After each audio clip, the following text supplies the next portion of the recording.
Alors, bonjour à vous. Bienvenue à la chronique horticole d'Isabelle et de Gaëtane. Alors, aujourd'hui, on est au jardinet de la Passerelle. On vous en avait parlé dans une autre chronique, l'extension, en fait, du jardin solidaire, il faut dire, qui est en arrière de l'hôtel de ville. Et le sujet d'aujourd'hui, c'est les vivaces versus les annuelles. Alors, Isabelle, peux-tu nous expliquer la différence, en fait, ou les ressemblances entre les vivaces et les annuelles? Bien, en réalité, les ressemblances, les différences, c'est surtout les différences parce Oui, que on s'entend que les deux, ce sont des très beaux plants. C'est juste que tes annuelles, bien, ça va être entre tes gels, là. C'est à partir du printemps, mettons, après le premier gel, comme on dit toujours, à aller jusqu'à, dépendamment des variétés, il y en a un peu plus résistantes que d'autres, oui, mais ça se termine dans les premiers gels, oui. mettons, en début octobre, fin octobre. Oui, c'est ça. Ah, dans le mois d'octobre, en tout cas. Finalement, Oui, habituellement, c'est dépendamment des début années. octobre. L'année Oui, passée, ça a été beaucoup plus tard. Ça a été vraiment fin octobre. Puis au mois de mai, habituellement, moi, je ne mets jamais mes annuelles en terre avant la dernière semaine de mai. Puis l'année passée, je les ai mis la troisième. Fait que la température change vraiment, là. Fait que c'est vraiment en cette période-là. exactement. Puis la vivace, tant qu'à elle, bien, ça revient d'année en année. Fait que c'est l'avantage du plant de vivace. Par contre, la vivace, on va surtout la choisir, je dirais, pour... effectivement, ils ont des belles floraisons, mais c'est très court, hein? On Oui, parle d'en moyenne 2 semaines, la vivace de floraison, tandis que l'annuel, c'est tout un été. c'est ça. Fait que, tu sais, souvent, on va choisir la vivace pour son feuillage qui va rester beau tout l'été. Pour un coin plus ombragé, souvent, on va opter, genre, pour des hostas, peut-être, où est-ce que c'est facile d'entretien puis que le feuillage est très, très beau. Puis Mais c'est ça. Puis les vivaces, en fait, quand ça va geler, le feuillage va geler aussi. oui, Fait qu'on a l'impression que, oh mon Dieu, elle est morte, mais la plante elle-même dans le sol, elle est comme en dormance pour tout l'hiver. Donc, elle va repousser au printemps. Puis quand vous achetez des vivaces, il faut que vous soyez très vigilant à regarder la zone. oui, Parce que nous, ici, on est en zone 5. Donc, tout ce qui est zoné 5, 4, 3, 2, 1, en principe, ça va résister à nos hivers. Sauf que moi, en tout cas, personnellement, chez moi, puis à la municipalité aussi, je ne mets plus de vivaces zonées 5 parce que je les perds. Fait oh, que moi, je suis plus sécure là, avec la zone 4. Puis les vivaces, c'est sûr que elle dure longtemps, mais elle coûte aussi plus cher. Là. Tu sais, quand on oui, achète oui, un c'est plant, c'est à peu certain près que le prix est vraiment différent, différent, là. c'est ça. On parle de plus vers 30 la vivace versus l'annuel, que la caissette est beaucoup plus Oui, abordable, là. c'est Ou ça. le petit pot, là, tu sais, on parle tout le temps d'environ 5 là, à peu Oui, près, là. oui, oui, Tu c'est ça. sais, Fait que, sauf que c'est un rachat à chaque année. oui. Puis c'est ça, l'annuelle, comme elle met des couleurs tout l'été, bien, l'idéal, en fait, c'est un peu de faire un mélange des deux dans une plate-bande. Alors, Oui, puis de faire un peu un rappel avec ta vivace qui va devenir jaune, admettons, pendant une période, comme tu disais tantôt, puis d'avoir un petit peu de jaune dans tes annuelles aussi. Puis la vivace, il faut vraiment connaître ça, là. Si on décide de faire une plate-bande de vivace, il faut vraiment connaître ça là, pour avoir des floraisons là, vraiment à la bonne période, oui, puis des petites exactement. touches de couleur tout le temps, parce que c'est assez difficile. Puis je dirais qu'un point qui est très important quand on utilise les vivaces aussi, c'est la façon que ça se propage. Est-ce que ça va retiger par la racine? Est-ce que ça se ressème? Est-ce que c'est un plant qui va grossir petit peu par petit peu d'année en année? Parce qu'il y a des vivaces qui sont extrêmement envahissantes. Puis une fois qu'on les a mis, c'est beaucoup plus facile de les planter que de les enlever. Oui, absolument. Puis nos vivaces aussi, souvent on a l'impression qu'on met ça puis on n'a plus de travail, mais il faut penser justement, comme elles grossissent, bien, c'est sûr qu'au bout de 4 ans, 5 ans, je dirais maximum, il va falloir qu'elles soient divisées ou qu'on enlève une partie parce que sinon, ça ne marchera plus. Non, non, c'était effectivement, c'est super important. Mais l'avantage, c'est que là, tu peux en remettre. Si tu veux faire un autre plate-bande, tu peux les réutiliser pour faire des cadeaux, des échanges. Oui, Il oui, y a beaucoup de groupes hein, d'échanges de oui, vivaces oui, où est-ce que oui, tu peux aller oui, dans des endroits particuliers à telle journée, puis les gens échangent leurs oui, vivaces. oui. Fait que c'est une belle façon aussi de rajouter des variétés sans que ça coûte une fortune. Oui, puis ça, il faut faire attention par contre, quand on a une vivace comme ça qui nous vient d'ailleurs, d'être certain quand on la plante que tu n'as pas une petite mauvaise herbe, là, un petit chien dent ou une petite plante envahissante qui va être dans ton plan parce que là, tu vas avoir des problèmes là, parce que la mauvaise herbe va déjà être installée, ça va être très difficile à enlever. Fait que ça aussi, il faut être vigilant quand on reçoit des plantes vivaces de d'autres personnes. De vraiment vérifier notre motte, là, qu'elle n'a Oui, pas puis de mauvaise c'est herbe. ça. C'est important. Puis de voir les auteurs aussi, hein, Oui.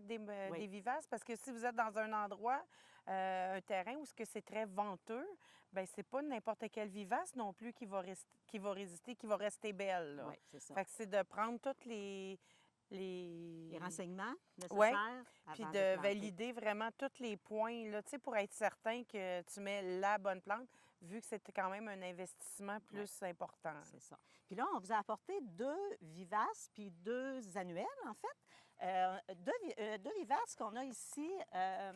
Celle-là, que vous connaissez sûrement, qui s'appelle le lamier. C'est une sorte de lamier, là, il y en a plusieurs sortes. Ça, on les voit souvent dans les paniers fleuris, dans les pots suspendus, parce que, en fait, c'est un couvre-sol. C'est une vivace couvre-sol, mais quand elle n'a pas le sol pour s'étendre, bien, elle va descendre. Donc, c'est pour ça que dans les paniers à fleurs, c'est vraiment joli. Mais ça, c'est extrêmement vivace. Fait que quand vous défaites vos boîtes à fleurs, jetez-la pas. Si vous êtes capable de les garder dans le pot, si vous êtes capable de garder le pot à l'extérieur puis de les garder dans le pot, pardon. Mais moi, je recommande beaucoup de les planter pleine terre, Oui. si c'est possible.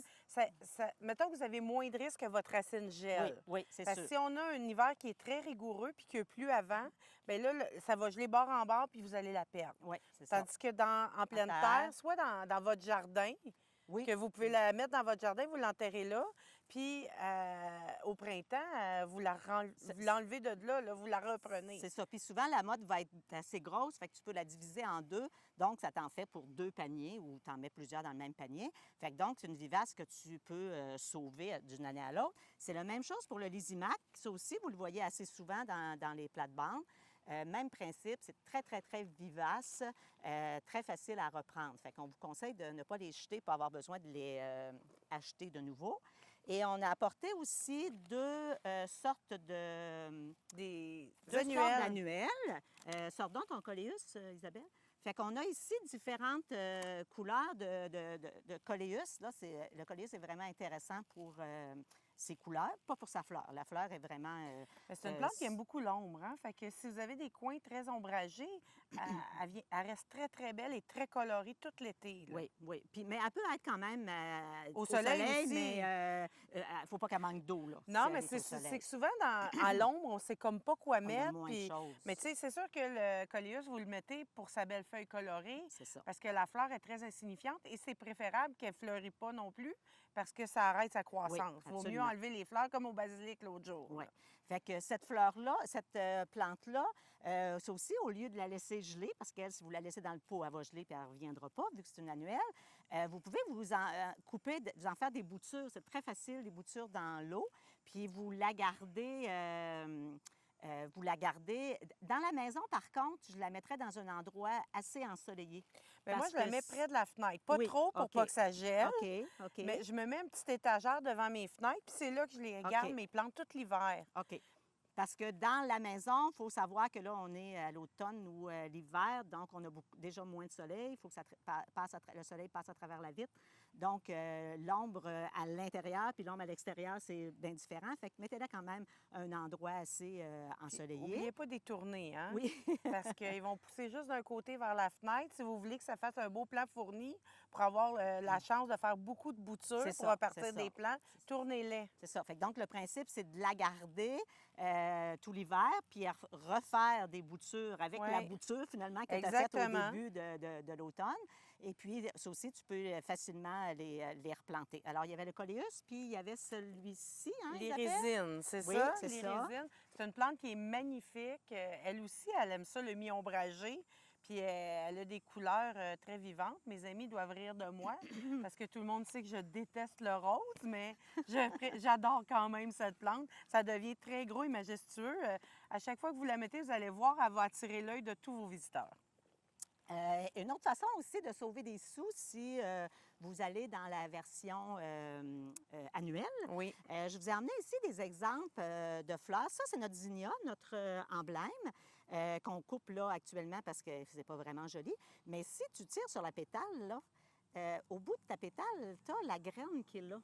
Donc, tu peux tout ramasser ça, tu les laisses, tu peux enlever la partie ici, là, puis de la pétale, garder juste la graine. Tu les laisses quelques jours sur un essuie-tout, disons. Puis pour être sûr que c'est sec, puis les mettre dans une petite enveloppe, tu écris la sorte de fleur avec la hauteur, la couleur, parce que tu t'en souviendras peut-être pas rendu au printemps. Fait que ça, si tu as envie de faire des semis, c'est très facile avec le zinnia de ramasser. C'est facile de ramasser les graines. Je veux juste faire une parenthèse, OK? Parce que je ne voudrais pas que vous soyez déçus, que vous pensez qu'on dit n'importe quoi. La zinnia, c'est une plante qui est très capricieuse à partir en semis. C'est une plante qui pogne facilement la maladie. Fait que c'est sûr que si c'est votre première expérience, moi, j'irais peut-être pas avec la zinnia. Même les gens dans les serres, ils trouvent pas ça facile. C'est une plante qui est facile d'entretien une fois poussée, mais de la partir, c'est pas facile. Ouais. Fait que vous pouvez aller voir notre amie Brigitte. Elle est très bonne, elle va partir vos zinnias. Absolument.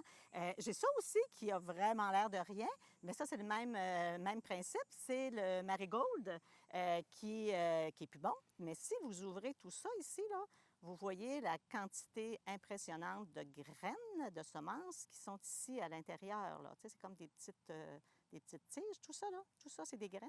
Voilà, ils vont en pousser ici en avant du jardin. C'est Il y spectaculaire. en a vraiment beaucoup, beaucoup, beaucoup.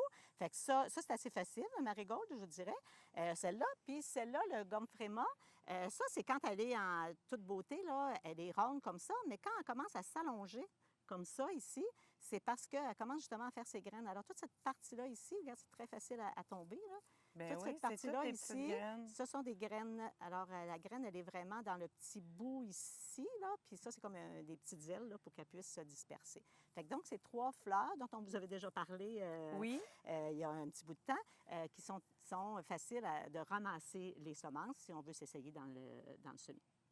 Fait que vous avez comme tout en main pour faire vos plans pour l'an prochain. C'est une belle façon d'économiser si vous voulez vous essayer. Puis ça coûte rien là, de l'essayer. Ça vous coûte un petit pot de terre, puis vous prenez les fleurs, puis c'est ça, du temps, puis de l'amour, évidemment.